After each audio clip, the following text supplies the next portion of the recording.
1983, Ring étudia l'effet de l'intensité de la lumière sur la photosynthèse. Le graphique ci-dessous montre le résultat de son travail. Donc on voit l'intensité de la photosynthèse en fonction de l'intensité lumineuse pour deux températures, 25 degrés et 15 degrés. Donc en analysant ce graphique, on constate qu'on peut le décomposer en deux phases, phase X et la phase Y. Donc on observe que dans la phase X, l'intensité de la photosynthèse n'est pas influencée par la variation de la température, mais elle est surtout influencée par l'intensité lumineuse. Alors que dans la phase Y, on observe que l'intensité lumineuse n'est pas influencée par l'intensité lumineuse, mais elle est surtout influencée par la variation de la température et elle est surtout maximale à 25 degrés. Donc, il constata que l'activité photosynthétique augmentait proportionnellement à l'éclairement pour l'intensité lumineuse faible et moyenne, mais qu'il n'augmente plus au-delà d'une certaine intensité lumineuse. Ce seuil correspondant à une activité photosynthétique maximale varie avec la température, étant plus élevé aux hautes températures qu'aux basses. Mais surtout en 1905, que Blankman on déduisait que la photosynthèse comportait deux réactions photosensibles et donc photochimiques, et des réactions claires et d'autre part des réactions indépendantes à la lumière, donc dépendent de la température, ce qu'on appelle des réactions sombres. Donc on conclut que la photosynthèse se déroule en deux étapes. Étape dépendante de la lumière, appelée phase claire ou photochimique, une étape indépendante à la température et de CO2 appelée phase obscure ou thermochimique.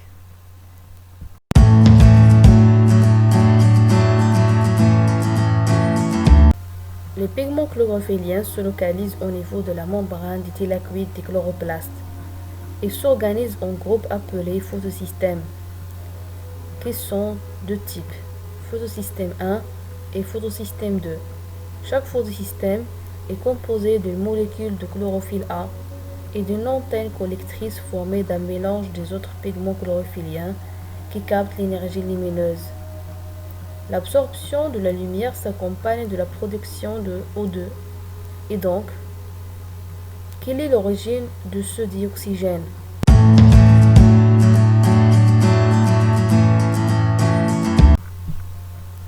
Donc l'absorption de la lumière s'accompagne de la production de O2.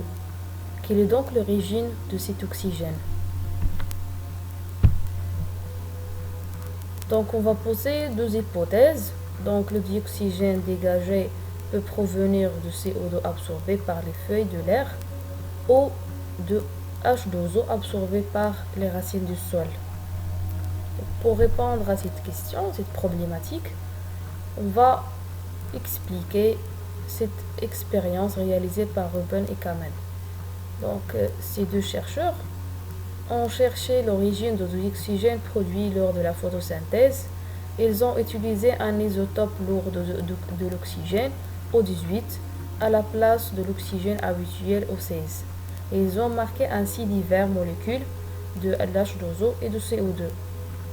Lorsque l'eau est marquée par exemple par O18, donc on aura une molécule d'eau marquée O18.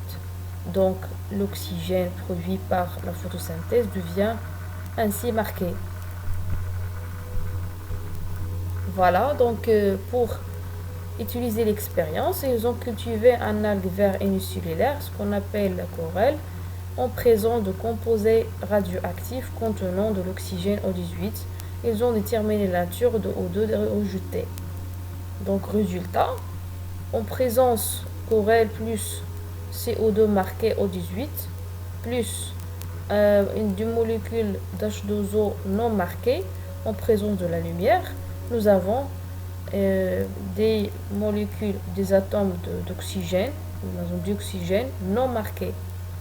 Et la Corée plus CO2 non marqué, c'est-à-dire seulement O2 16, plus une molécule d'H2O marquée, O18, en présence de la lumière, nous avons O2 et marqué O18. Donc on conclut donc que l'oxygène rejeté provient de l'eau qui se décompose à la lumière. On parle de ce qu'on appelle photolyse de l'eau. Selon la réaction suivante, 2H2O en présence de la lumière donne 4 protons plus 4 électrons plus O2. La photolyse de l'eau est due à la chlorophylle A du photosystème. L'énergie lumineuse absorbée par l'antenne collectrice est transmise à la chlorophylle A qui devient excitée et perd un électron. La chlorophylle A devient très oxydante et accepte les électrons issus de la chlorophylle de la photolyse de l'eau pour récupérer son état initial. On constate donc que l'eau est qualifiée de donneur d'électrons. Donc, la photolyse de l'eau s'accompagne du dégagement d'oxygène et de l'accumulation de protons H+ dans l'élément de thylakoïde. Donc, quel est le distinct des électrons perdus par la chlorophylle A?